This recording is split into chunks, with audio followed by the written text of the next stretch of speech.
Welcome back.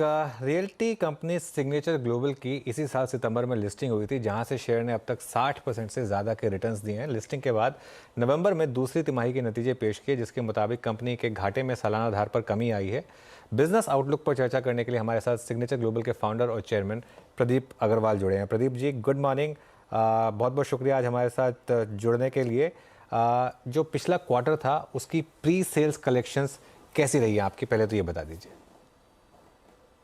देखिए, मैंने जैसे कहा कि आपसे जो हमारा H1 के अंदर है, जो हमारा कलेक्शन है वो लगभग 65% से ग्रो हुआ है। और जो पर स्क्वायर फीट है वो H1 में जो लास्ट ईयर था हमारा वो 7425 पर स्क्वायर फीट था, जो इस साल बढ़कर 9800 रुपीस पर स्क्वायर फीट हुआ है।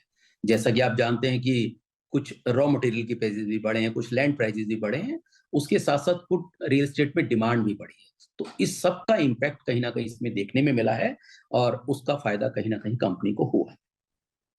ओके, अच्छा, आपने जो आईपीओ में फंड रेज किए थे वो रेज किए थे आपने अपना डेट कम करने के लिए, अपना कर्जा कम करने के लिए।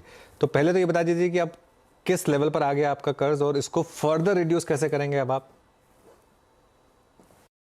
बिल्कुल जैसा कि आप जानते हैं कि आईपीओ हमने 27 ऑफ सितंबर को हम लिस्ट हुए हैं, तो उससे लगभग हमने 603 करोड़ रुपए का जो हमें एक प्राइमरी इश्यूएंस हमारा हुआ था, उसमें से लगभग हमने 432 करोड़ रुपए जो डेट रीपेमेंट के लिए यूज़ किए। अभी हमारा जो नेट डेट है, वो लगभग 362 करोड़ रुपए है। जब हमने आईपीओ किया था, उस वक़्त ये लगभग 1100 करोड़ रुपए नेट डेट था। तो ऑलमोस्ट आप कुछ इंटरनल एक्रूवल से और कुछ जो आईपीओ की प्रोसीडिंग्स हैं, उन सब से हमारा नेट डेट है, वो काफ़ी ड्रास्टिकली डाउन हुआ है। और आने वाले वक़्त में, क्योंकि ये रियल एस्टेट कहीं न कहीं कैपिटल इंटेंसिव बिज़नेस है, तो मुझे लगता है कि अगर हमें कोई लैंड की अपॉर्च्युनिटी मिलती है, तो डेफिनिटली जो डेट है वो हम एक गाइडेंस के तौर पे ये दे रहे हैं कि लगभग जो हमारा नेट डेट है, जितना हमने आईपीओ के वक़्त में रखा था, उससे नीचे ही रखेंगे, उससे ज़्यादा हम नेट डेट नहीं रख।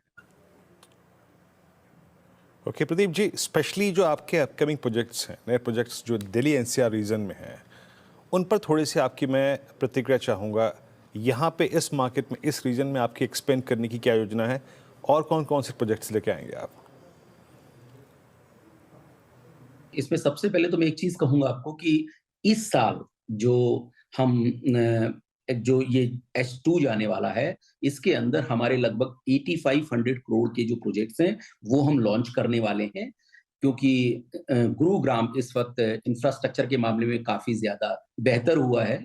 द्वारका एक्सप्रेसवे या और अदर भी ऐसे एरिया, एसपीआर जैसे एरिया हैं, जिनमें काफ़ी ज़्यादा इंफ्रास्ट्रक्चर बूम हुआ है।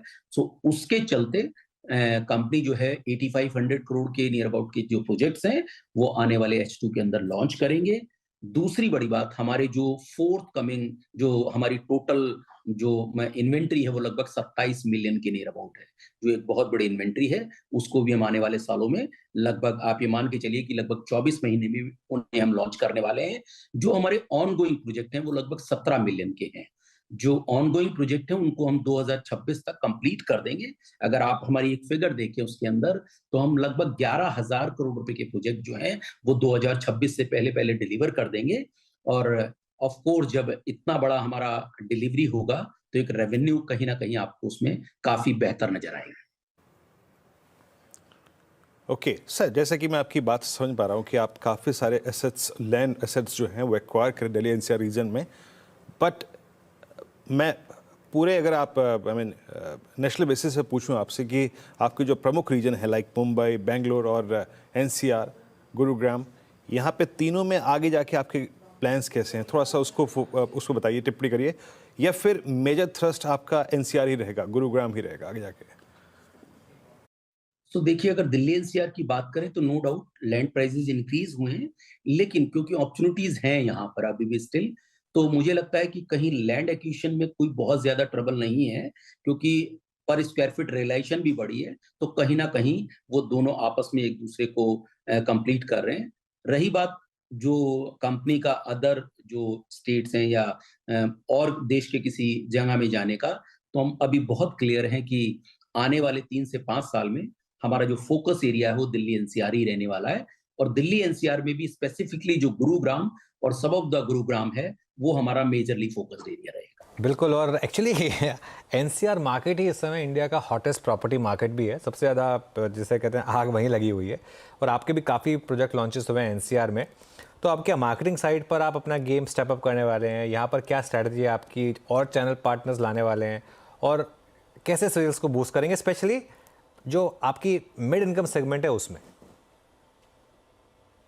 देखिए, कंपनी का जो मिड इनकम सेगमेंट जो सबसे ज्यादा इस वक्त मेजर सेगमेंट है, उसमें लगभग कंपनी का 19% मार्केट शेयर है दिल्ली एनसीआर में।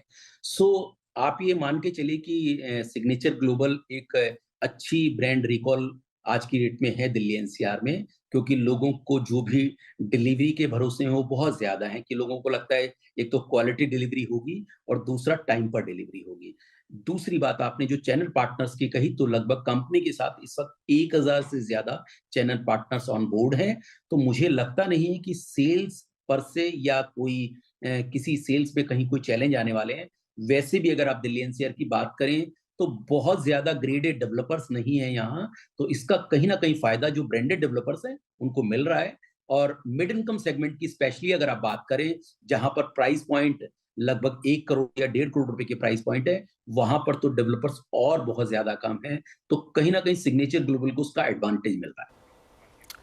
प्रदीप जी, बहुत बहुत शुक्रिया आज हमारे साथ सीएनबीसी आवाज़ के साथ जुड़ने के लिए, और इस इंटरव्यू के लिए थैंक यू सो मच, और आपको ऑल द बेस्ट।